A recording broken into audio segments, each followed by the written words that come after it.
ditëve të fundit e që kanë bërë shumë buj. Për shembull, para pak ditësh, në burgun e Korydallos në Greqi, u vra teksa vuante dënimin aty një shqiptar me emrin Jani Aliaj, i njohur sigurisht për organet e drejtësisë dhe personazh i botës së krimit. Çfarë informacioni ke si fillim për këtë ngjarje, përpara se të pyes çfarë do të thotë kjo ngjarje për atë që ndodh sot në botën e krimit mes shqiptarësh që vuajnë dënimet, për shembull në burgjet greke ka shumë histori të tilla që janë denoncuar shpesh në media dhe që përplasja mes rivalëve vijon edhe pse të gjithë mund të jenë duke vuajtur dënimet pra të izoluar. Aktiviteti tyre nuk ndalet edhe në kushte izolim. Ediona, prej vitit 1991 deri në ditët e sotme, paktën me statistikat para afërta, nga Shqipëria kanë ikur rreth 2.2 deri në 2.4 milion njerëz. Për 91-shit. Pra, që është e vërteta, fillimisht emigrimi ishte emigrim ekonomik,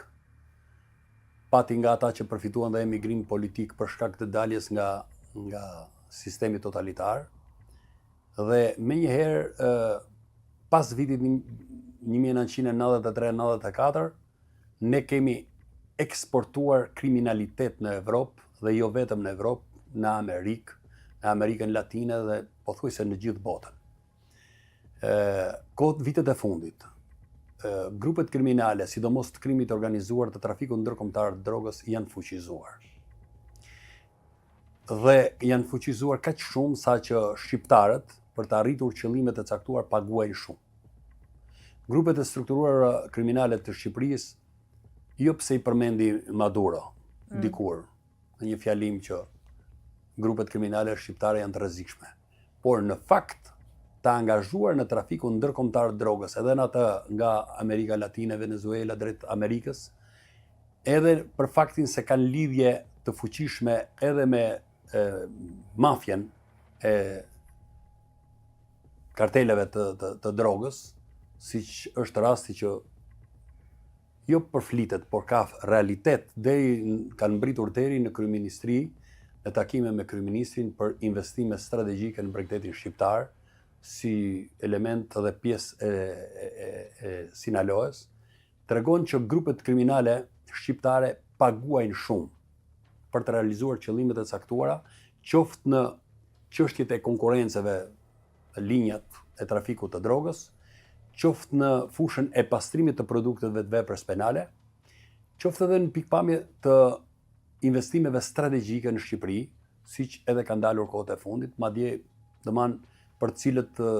një nga pjesëtarët e Sinaloës, antarët aktiv të saj, është shpallur nga Shtetet e Bashkuara të Amerikës non grata për Amerikën, për faktin sepse janë element të rrezikshëm me pasoja për Shqipërinë, por edhe për Amerikën. Ato në fakt për Amerikën, se për Shqipërinë nuk kam pse të interesohet vetëm Amerika, kur ne nuk i interesohemi vetë, sepse ne kemi treguar që pikërisht këto elementet kriminal, krerët e organizatave, krerët e grupeve të strukturuar kriminale nuk i godasim. Ne kemi dhënë shenja që godasim këto shpërndarësit e drogës me gjys apo 0,3 gram, dhe i kemi mbushur burgjet me përdorues të lëndëve narkotike dhe shpërndarësve në përlagjet e Tiranës apo në gjithë qytetet e Shqipërisë, por ne nuk kemi arritur vetë si polici dhe si prokurori të hetojmë dhe të çojmë krerët e këtyre grupeve kriminale të çojmë në prapa hekurave ose të japin llogari përpara drejtësisë. Mendoj që edhe ngjarja që ka ndodhur, grupet kriminale janë të interesuar të kenë vazhdimsi në pikpamje të furnizimit edhe shpërndarjes së lëndëve narkotike, qoftë edhe trafiku ndërkombëtar nga Amerika Latine drejt Bashkimit Evropian, po e pse jo edhe drejt Amerikës. Për të realizuar këta, po edhe për të realizuar edhe goditjen e konkurrentëve, ju duhen njerëz, përtej trafikantëve drogës, ju duhen dhe krahu i armatosur, të cilit lajnë hesape midis njëri tjetrit në raport me ata që bëhen pengesë. Dhe unë mendoj që edhe ngjarja në burgun e Greqisë ka ndodhur për qëllime konkurrence edhe për qëllime larje hesapesh. Për çudi, këto ngjarje nuk ndodhin vetëm në Shqipëri, siç ishte lirimi i të burgosurit Altin Ndoci nga Puka, që ishte pjesë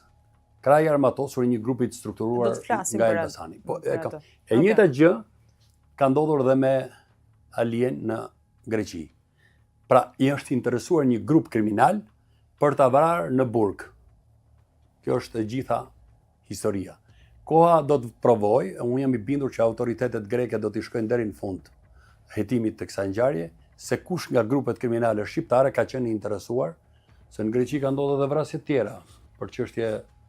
të rëndomta, çështje marrëdhënies paralele një familje, por kjo vrasje në burg është për një çështje që është postulat që është llogari e një grupi kriminal të caktuar, sidomos në fushën e drogës. Ndërkohë, të vim aty tek ajo që ti e përmende, pak ditë më parë, Buj bëri gjithashtu, tronditi madje vetë sistemin, arratisja si nëpër filma e Altin Ndocit, nga Spitali Rajonal i Durrësit, që kishte shkuar për t'u vizituar. Val shkarkimesh me urdhër të Ministrit të Drejtësisë e të tjera me radhë, informacione e lajme që i kemi ndjekur gjatë gjithë ditëve të kaluara. Tani, të vim pak tek kjo arratisje, sipas jush,